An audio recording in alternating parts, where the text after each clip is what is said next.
For the last year, silver has been the main character of the global economy. It was outrunning gold, hitting records high of $120 an ounce and making everyone on social media feel like a financial genius. But in the last 24 hours, silver just showed the world that it can't be gold. While gold took a hit, silver literally went into a free fall, crashing over 30% in a single day. This is the biggest one-day drop since the 1980s. Nearly $3 trillion was wiped out of the precious metals market in minutes.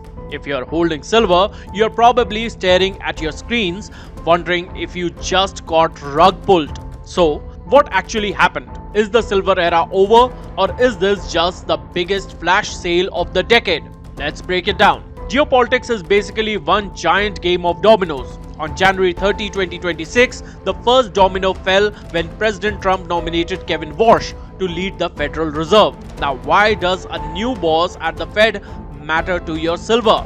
Warsh is famous for being a hawk.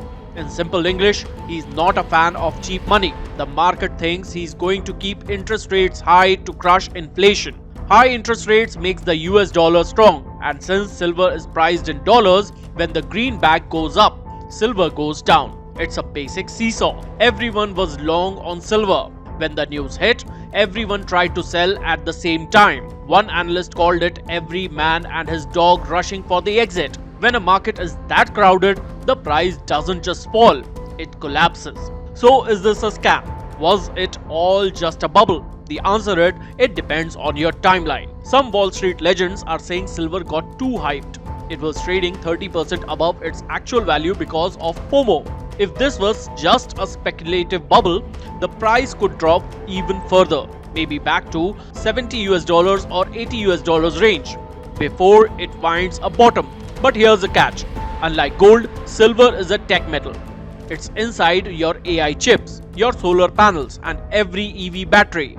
We are currently in a massive global supply shortage. Mines aren't producing enough to keep up with the green revolution. This means while the traders are panicking, the industries are still buying. For the tech world, this crash is actually good news. It makes their raw materials cheaper. So what's the move? If you're a short-term trader, panic might be justified. Silver is legendary for its volatility. A fancy way of saying it's a roller coaster. It could easily drop another 10% before it stabilizes. But if you are a long-term investor, this is what we call a technical correction. Major banks like Citigroup and Bank of America are still bullish. Some are still calling for $150 silver by the end of 2026. Their logic: you can't build a 21st century world without silver. The strategy for the smart money right now is staggered entry. Don't dump your life savings in today. Wait for the dust to settle and buy in small bites. The bottom line, silver just had its humbling moment. It's a wild metal that can make you rich one day and leave you stressed the next.